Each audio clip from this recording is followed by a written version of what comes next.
Infrastructure పైన కూడా గడిచిన పేరెంట్ టీచర్ మీటింగ్లో స్టార్ రేటింగ్ అనేది ఏర్పాటు చేశారు అధ్యక్ష. ఒక పక్కన ఇన్ఫ్రాస్ట్రక్చర్ పైన, ఇంకో పక్కన ఎడ్యుకేషన్ అవుట్కమ్స్ పైన, రెండింటిపైన ఏర్పాటు చేసి ఈరోజు కూడా నేను రివ్యూ చేసినప్పుడు ఏ పాఠశాలలో అయితే 1 స్టార్ 2 స్టార్లోనే అంటే బేసిక్ ఇన్ఫ్రాస్ట్రక్చర్ ఎక్కడైతే లేదో ముందల అదంతా అప్గ్రేడ్ చేయాల లక్ష్యంతో మన ప్రభుత్వం పనిచేస్తుందని గౌరవ సభ్యులు నేను తెలియజేస్తున్నాను.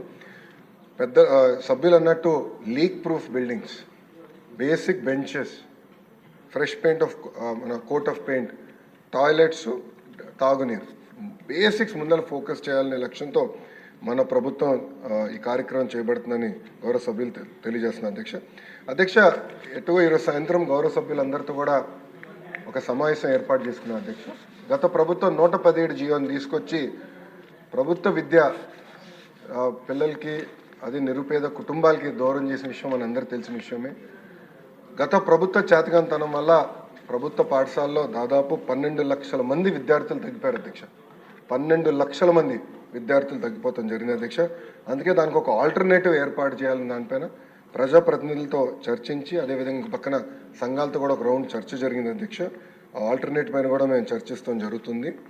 ఇంతేకాకుండా అధ్యక్ష, ఏదైతే ఇన్కంప్లీటెడ్ వర్క్స్ ఉన్నాయో, ఎక్కడైతే ఇంకా వర్క్లు అవ్వాల్సి ఉందో అవన్నిటిపైన కూడా మేము ఒక వివరాలు తీసుకుంటాం అధ్యక్ష. ఇన్కంప్లీట్ ఆల్రెడీ మొదలుపెట్టి ఇన్కంప్లీట్గా ఉన్నాయని తప్పనిసరిగా మేము పూర్తి చేస్తాం అధ్యక్ష.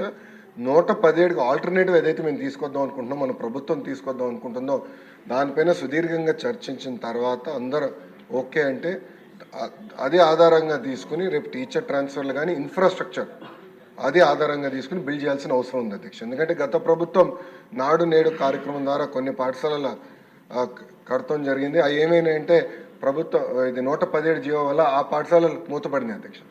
విద్యార్థులు లేకుండా మూతపడింది, అంటే డబ్బులు ఖర్చు పెట్టారు, పిల్లలు లేరు అక్కడ. అలాంటి పరిస్థితి రాకుండా చూసుకోవాల్సిన అవసరం ఉంది అధ్యక్ష. అంతేకాకుండా అధ్యక్ష, నాడు నేడు పైన కూడా గతంలో అనేక మన ఆరోపణలు వచ్చినాయి, నాణ్యత లేదని కూడా వచ్చింది అధ్యక్ష. దానిపైన కూడా గౌరవ సభ్యులు ఇప్పుడు కోరారు, యాక్షన్ తీసుకోమన్నారు. తప్పనిసరిగా నేను నివేదిక తెప్పించుకుంటాను. దాని తర్వాత గౌరవ సభ్యులతో చర్చించిన తర్వాత నిర్ణయం తీసుకుంటున్నాను అధ్యక్ష.